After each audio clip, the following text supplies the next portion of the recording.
মামুন ভাই এসেছেন, বক্তব্য রাখবেন, আপনারা চুপ করেন।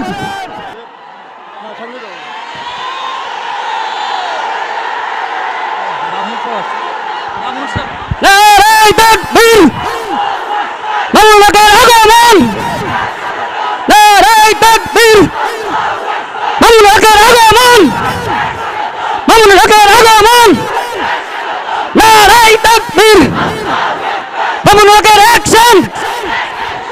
তাদের সামনে দিক নির্দেশনামূলক বক্তব্য প্রদান করবেন বাংলাদেশের অঘোষিত রাজপুত্র, বাংলাদেশ হেফাজত ইসলাম বাংলাদেশের কেন্দ্রীয় যুগ্ম মহাসচিব, ঢাকা মহানগরের সম্মানিত সেক্রেটারি হযরত মাওলানা মামুনুল হক, হযরত মাওলানা মামুনুল হক।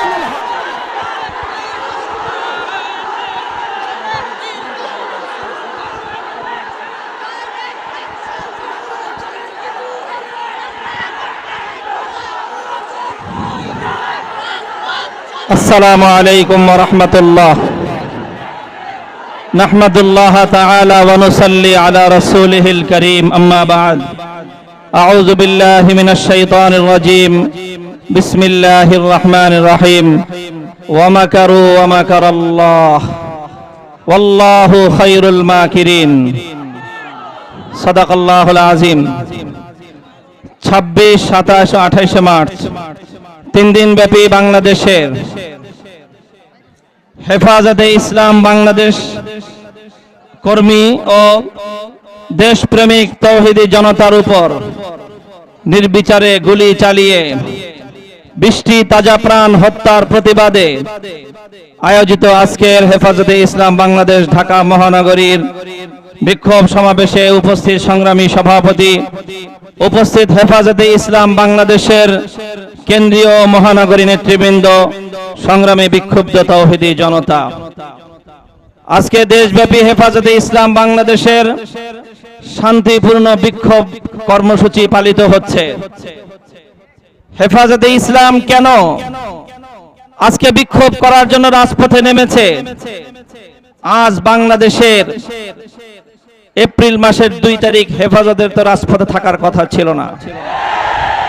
এপ্রিল মাসের 2 তারিখ সারা বাংলাদেশ জুড়ে এমবিবিএস এর ভর্তিচ্ছু পরীক্ষার্থীরা, আমাদের ছেলে মেয়েরা তারা ভর্তি পরীক্ষায় অংশগ্রহণ করার জন্য ব্যস্ত রয়েছে। আগামীকাল থেকে সারা বাংলাদেশে হাইয়াতুল আউলিয়ার অধীনে বাংলাদেশের কওমি মাদ্রাসার সর্বোচ্চ স্তরের পরীক্ষা অনুষ্ঠিত হবে। এরপরে আজকে হেফাজতে ইসলামকে রাজপথে নেমে আসতে হয়েছে। আমরা মিছিল করিনি, বিক্ষোভ মিছিল করা উচিত ছিল,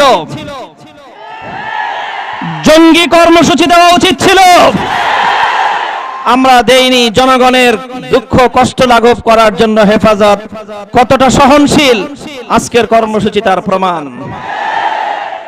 হেফাজত আজকে হেফাজতে ইসলামের আজকের প্রতিবাদ স্পষ্ট, পরিষ্কার ভাষায় বলতে চাই, যদি কেউ মনে করে থাকেন বুলেটের আঘাতে, বন্দুকের নল দিয়ে, চোখ রাঙ্গানি দিয়ে হেফাজতে ইসলামকে নিস্তব্ধ করে দেবেন, পোকার স্বর্গে বসবাস করেন। হেফাজতে ইসলাম মানে হলো বাংলাদেশ, টেকনাফ থেকে তেতুলিয়া মানে হলো বাংলাদেশ, বাংলাদেশ মানে হলো হেফাজতে ইসলাম। প্রশ্ন করতে মনে চায়, মিডিয়াতে দেখি সরকারি বিভিন্ন দায়িত্বশীলরা, মন্ত্রী এমপিরা, প্রশাসনের বড় বড় কর্মকর্তারা, ওনারা মিডিয়ায় ব্রিফিং করছেন আর কান্না করছেন যে ওখানে এতগুলো সরকারি অফিস আদালত পুড়ে গেল, ওখানে এতগুলো কাগজপত্র পুড়ে গেল, এই হয়ে গেল, মহাসড়ক বন্ধ হয়ে গেল। কত কান্না, কত আহাজারি তাদের, কিন্তু পাখির মতো গুলি করে বৃষ্টি তাজা প্রাণ হত্যা করলেন। আমার বৃষ্টি মায়ের কোল খালি করলেন। বাংলার 20 বৃষ্টি সন্তানকে আপনারা এভাবে হত্যা করলেন। মাননীয় আইজিপি সাহেব, আপনার মুখ থেকে তো একটিবারের জন্য ওই 20 জন শহীদের জন্য এতটুকু সমবেদনা প্রকাশ পেতে দেখা গেল না। আপনাকে আইজিপি নিয়োগ করা হয়েছে দেশের মানুষের নিরাপত্তা দেওয়ার জন্য, পুলিশ বাহিনী দিয়ে জনগণের নিরাপত্তা নিশ্চিত করবার জন্য। পুলিশ বাহিনীকে আমরা পিস্তল এবং আমরা বন্দুক সরবরাহ করেছি, রাষ্ট্র সরবরাহ করেছে জনগণের নিরাপত্তা নিশ্চিত করবার জন্য, জনগণকে হত্যা করবার জন্য নয়। ও এরা তো বাংলাদেশের নাগরিক না, এরা তো হেফাজতে ইসলামের কর্মী। যদি এই হয় আপনাদের ভাবনা, এই যদি হয় আপনাদের চিন্তা, মনে রাখবেন আগামীর বাংলাদেশ হেফাজতে ইসলামের বাংলাদেশ। আজকে আমরা অত্যন্ত দুঃখ এবং পরিতাপের সাথে প্রশ্ন করতে চাই, তাণ্ডবের গল্প বলছেন, সারা দেশে হেফাজতে ইসলামের কর্মীদেরকে গ্রেফতার করে নিয়ে কারাগারের অন্ধকার প্রকোষ্ঠে বন্দী করেছেন, আর যে অমানবিক আচরণ আমাদের কর্মীদের সঙ্গে করা হয়েছে, আমি মানবাধিকারের জায়গা থেকে বিশ্ব মানবাধিকার সংস্থাগুলোর দৃষ্টি আকর্ষণ করে বলতে চাই, বাংলাদেশের প্রশাসনের উচ্চপদস্থ গোয়েন্দা কর্মকর্তাদের কাছে আমি দাবি তুলতে চাই, তদন্ত করুন। আমাদের কাছে স্পষ্ট তথ্য এবং প্রমাণ রয়েছে, পুলিশের হেফাজতে থানার গারদে ঢুকে আমার কর্মীর গায়ে আঘাত করেছে হেলমেট লীগ। পুলিশের হেফাজতে থেকে থানার গারদে ঢুকেও হেফাজতের কর্মীরা আজকে এই হেলমেট লীগের আক্রমণ থেকে পরিত্রাণ পাচ্ছে না। গত শুক্রবার 26শে মার্চ বাংলাদেশের স্বাধীনতার সুবর্ণ জয়ন্তী যেই হেলমেট লীগ কলঙ্কিত করলো, সারা দেশে এত তাণ্ডবের গল্প, এত মামলা, এত গ্রেফতার, যুবলীগ ছাত্রলীগের কোন সন্ত্রাসীটা গ্রেফতার হয়েছে জানতে চাই। আমরা ওদেরকে গ্রেফতার করার আমরা দাবি জানাই। ভিডিও ফুটেজ, সিসিটিভি, সাংবাদিকদের ক্যামেরা, জনগণের সোশ্যাল মিডিয়াতে ভাইরাল যেই সকল ছবিগুলো বাইতুল মুকাররম থেকে নিয়ে ব্রাহ্মণবাড়িয়ার হাটহাজারীতে প্রকাশ পেয়েছে, যারা বিনা উস্কানিতে আমার তাওহীদি জনতার উপর হামলা করেছিল, তারা কেন আজকে আইনের হাত থেকে, প্রশাসনের কাছ থেকে এখনো নিরাপদে থেকে মাস্তানি করে বেড়াচ্ছে? কার গায়ে জোরে মাস্তানি করে জানতে চাই।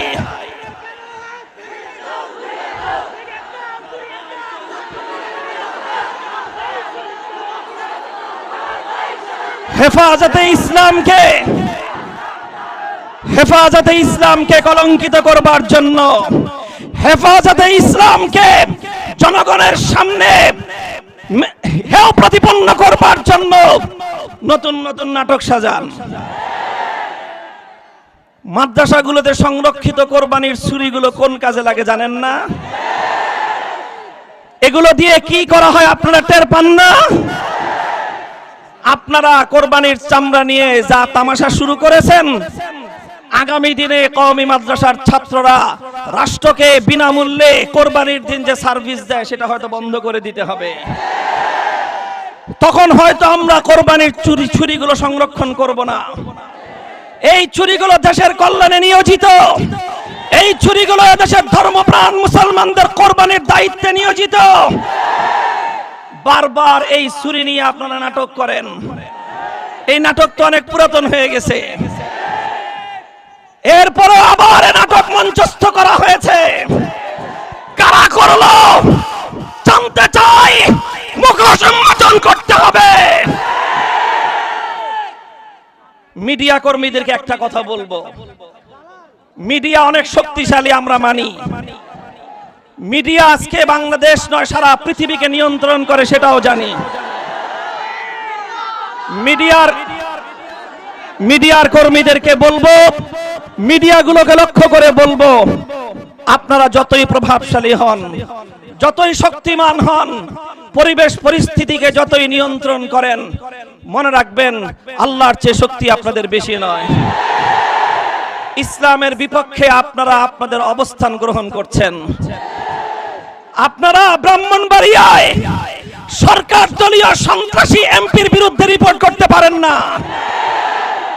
শতবর্ষী বাংলাদেশের অহংকার জামিয়া ইউনুসিয়া যারা হামলা করলো ওদের ব্যাপারে রিপোর্ট করতে পারেন না। যারা আমার মায়ের বুক খালি করলো, আমার ভাইদেরকে হত্যা করলো, তাদের মুখ উন্মোচন করতে পারেন না।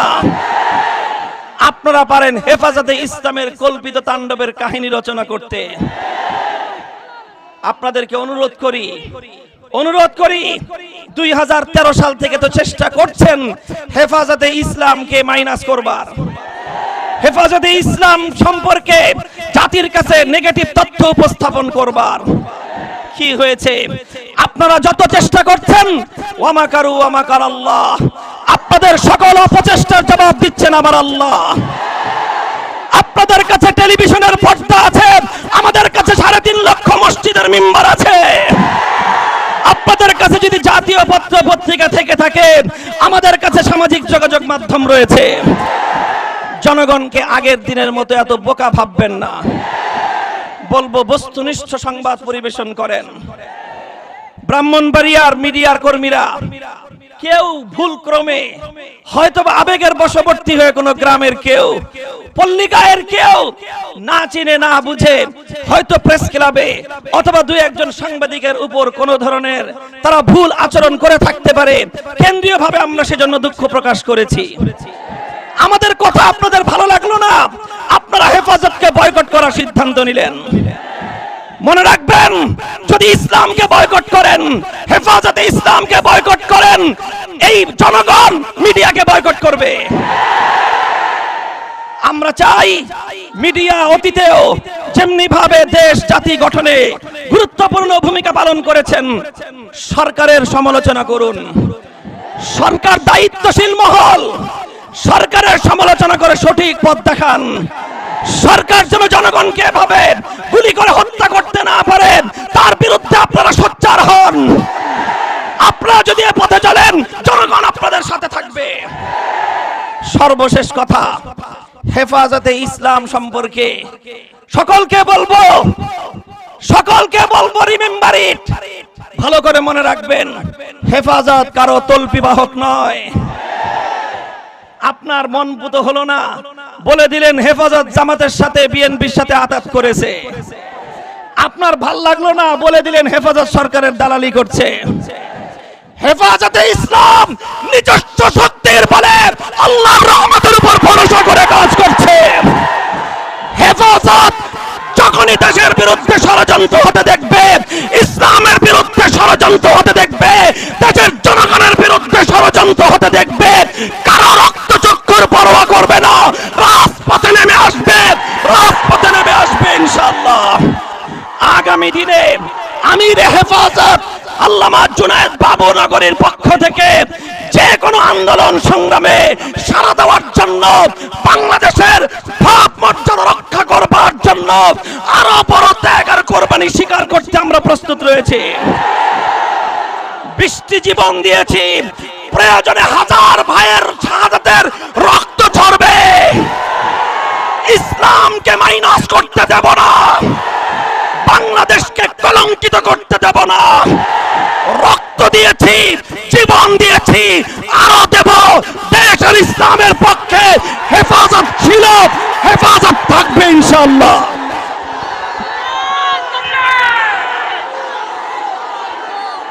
সংগ্রামী তৌহিদি জনতা, এই মুহূর্তে আমাদের সামনে সংক্ষিপ্ত বক্তব্য রাখবেন হেফাজতে ইসলাম বাংলাদেশের সহকারী মহাসচিব জনাব মাওলানা সাখাওয়াত হোসেন রাজি।